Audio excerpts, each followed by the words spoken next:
เป็นจังไหนตาหักตาแพงอยู่บ่ก็จะงามเลย งามบ่เห็นกันครั้งแรกนั่นทุกคนเนาะแต่ว่าตอนนี้ยังโสดอยู่เนาะโสดอยู่เพิ่นยังโสดอยู่เนาะและสเปคจะมีอยู่บ่ก็เดี๋ยวสเปคอายุร้ายกว่ามักผู้ชายอายุหลายกว่ามักเฮากับเฮา60 ปีเลยหนังเอาสบายดีเนาะทุกคนเนาะตอนนี้บ่าวสุกเพิ่นกะมาคนซ้ายเนาะมาเล่นน้ำลูกเพิ่นมาย่ามลูกเพิ่นอีกหั่นแหละบัดนี้เกี่ยวเขาเพิ่นเกี่ยวเขาแล้วล่ะเพิ่นเกี่ยวเขาแล้วเด้แล้วก็เพิ่นก็สิไปเล่นน้ำ FC ได้บาดนี้FC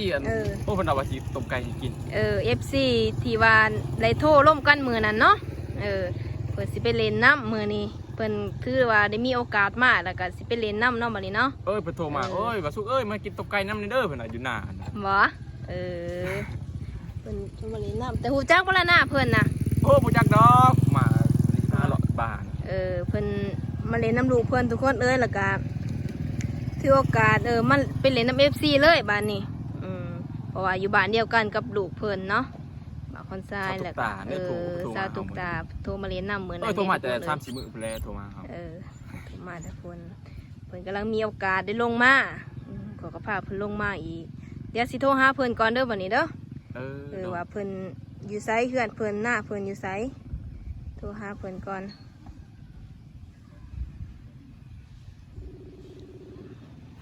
อันเจ้าถามเองเจ้ามานานน่ะ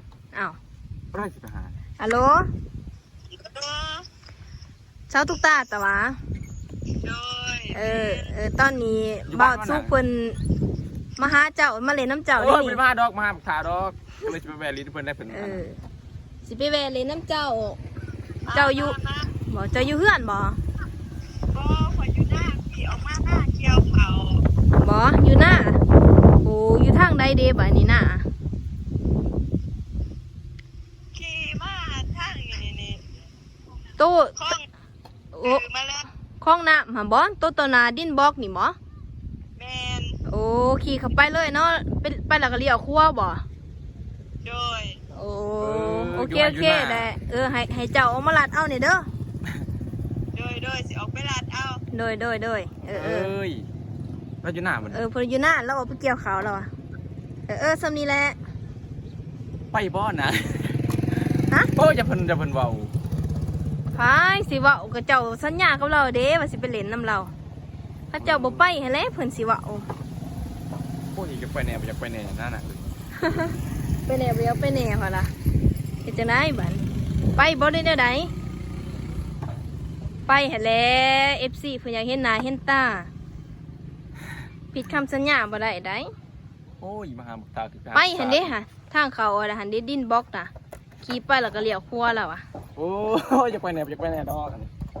เราเกี่ยวพากับสาวนะไปสิบ่ใช่ก็ได้หาดูข้าวเต่ากันแล่นหาสาวนายเอากระเทินได้มาแล้วเนาะมาหาแล้วสัญญากับเขาเลยเด้บ่ไปแล้วสิได้ FC เพิ่นจะเห็นเจ้าวันเลยตอนนี้กำลังเดินทางไปหน้าสาวตุกตาเนาะเพิ่นออกไปหน้าเมื่อนี้ใช่น่ะหันเด้ทางคลองน้ำขี่ไปอีกฮะเพิ่นจะออกมาลาเล่าขี่เขาไปโหลดเพิ่นน่ะคลองน้ำเดียวนี่บ่นางนี่แหละนี่ขี่เข้ามาแล้วก็เลี้ยวครัวเพิ่นว่าไปนี่แหละไอ้นายนี่ก็ถามไปที่หน้าเลยไปหน้า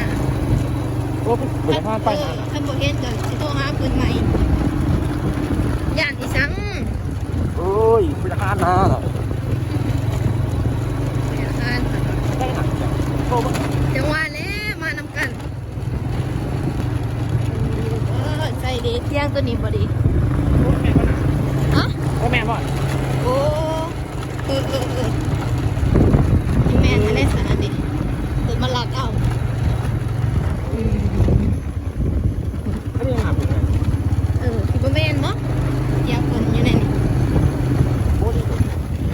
อันนี้แม่บ่เพิ่น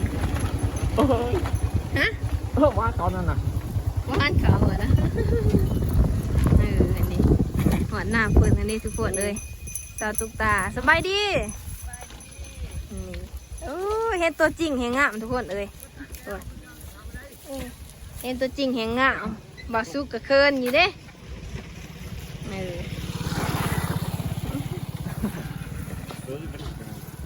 ไปตะแพงเนาะตัวจริงเนาะเที่ยงเจ้าบ่นี่บ่ แม่นเทียน เอ ไฟ อไปเขาไปไหนวันไป ไม่อยากทานเขามาเด้อบ่สุกละเคินเอฟซีเจ้าเฮ็ดสิเคินเจ้า ก็แล้วนำนอนเกี่ยวเขาเนาะ ทุกคนเอ้ยเขาเพิ่นงามนี่เด้อ โอ้แบกสีแดง เออ อีไหนนี่ เอ้ยบาสุกเพิ่นกะแต่งหน้าแต่งตามาทาสติ๊กแดงเลยเด้อมื้อนี้ เข้าไปก่อนนั่นน่ะ สิมาหาสาว เข้าไปก่อนนั่นน่ะ ฮะ เข้าไปก่อนนะ ญาติหยังเหรอมาเด้ออยากอ้ายสาวตุ๊กตาบ่ โอ้ผู้ทุกคนน่ะ นี่ โอ้ยดู ฮะ อีไหน อยากอ้ายเข้ามา น่ะ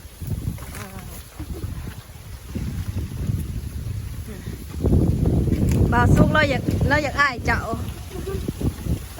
ทุกคนเลยเห็นตัวจริงแล้วนะหักเด้อทุกคนส่วนนี้ก็บรรยากาศ โอ้ยหลง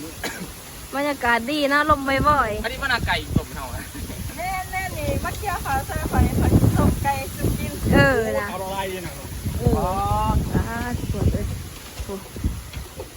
โอ้ มาเกี่ยวเขาใส่เหล้าแล้วสิต้มไก่กินเหรอ โอ้ยบอกไปเลยไหน เขาเหล้ากำลังเละเอา มาเกี่ยวเขาศึกษาที่ นี่เป็นจากไหนตาหักตาแพงอยู่บ่ ก็จะงามเลย งามบ่เห็นกันครั้งแรกนั่นทุกคนเนาะเมื่อนั้นก็โทษล่มกันเพิ่นชาวตุกตาว่าสิไปหากะยานเมียบ่าวสุกหายบ่าวสุกก็เลยมาหาเองฮะ ที่ไหน สิเป็นไดบ่ เขาละลายลี เอ้าสาวตุกตาแนะนำตัวแน่ ไปซื้อตุ๊กตาอยู่บ้านต้นทราย สาวตุกตาอยู่บ่าคนทรายเสียงเพิ่นก็ยังม่วน ม่วนนะ บ่ว่าแต่เสียงก็ม่วนแล้วเนาะ ยังว่า ยังเฮียนอยู่บ่ตอนนี้ เฮียนอยู่ ติดตามบ่าวสุกมาดนแล้วบ่ มาโดนแล้ว เห็นเพิ่นได้เมียหลายคนเนาะ แม่น สิไปใส่บัดนี้ ไม่จะไปใช้ยืดสนิทแน่งามเลย บ่งามบ่งามแหล้วผุดตาหักตาแพะเห็นตัวจริงเพิ่นเอามาเกี่ยวเขาเนาะมื้อนี้เนาะเพิ่นบ่ได้ไปโรงเรียนมื้อนี้พอดีบ่าวสุกเพิ่นก็มาเล่นน้ำลูกเพิ่น โอ้ยตัวน้ำคนได้เหมือนน่ะตัวโอ้ยไปเล่นน้ำคน เล่นน้ำเพิ่นเจ้าก็นั่งตีอย่าสิเคินไปทางใดหั่นนี่ ก็ได้จิตไปหา นี่นั่งไก่กันสิเป็นไรเนาะบ่าวสุกเราก็เคิน แน่ทำงานเป็นเรื่องยิ่งเกิน สาตุกตา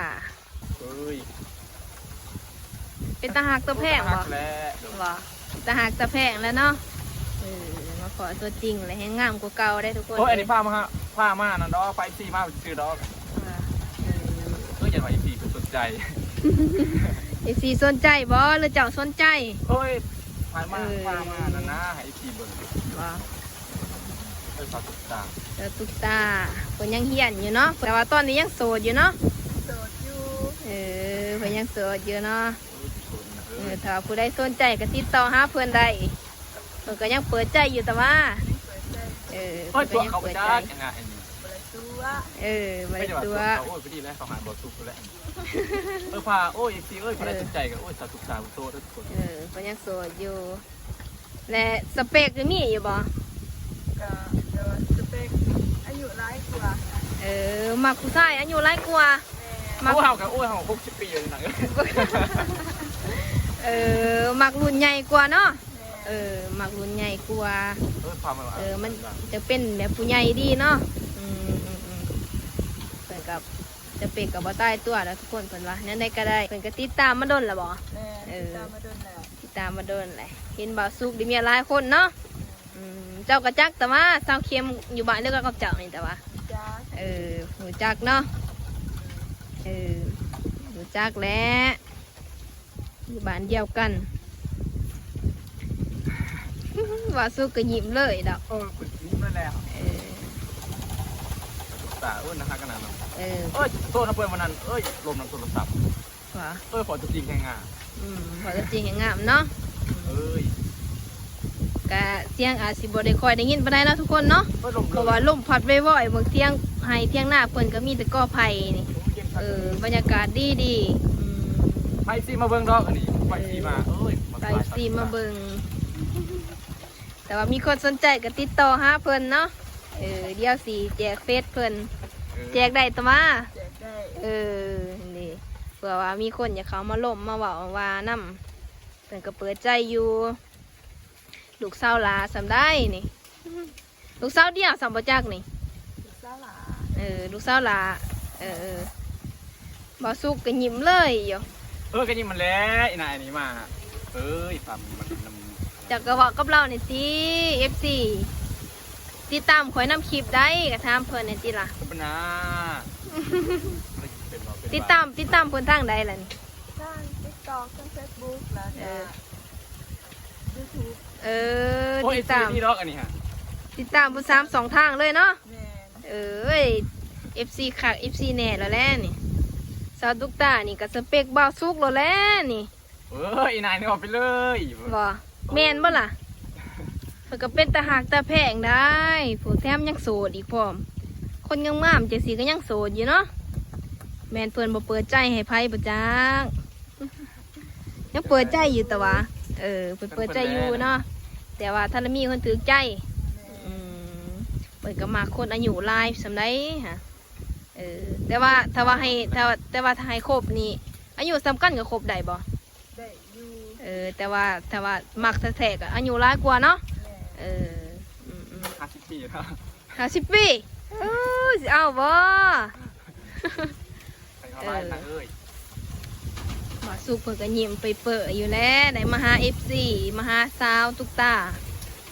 เพิ่นได้โตร่วมกันมื้อนั้นเนาะเพิ่นมาหาสาวตุ๊กตาดอกแล้วก็เพิ่นกันมาเยี่ยมมายามลูกเพิ่นนั่นแหละจักก็ฮู้แต่ว่าเพิ่นก็มีลูกล่ะเพิ่นก็มาแวะลูกเพิ่นแล้วก็ได้โอกาสมาเล่นน้ำเจ้าเลยนั่นแหละเนาะงามนะเนาะงามบ่ตัวเป็นโทรศัพท์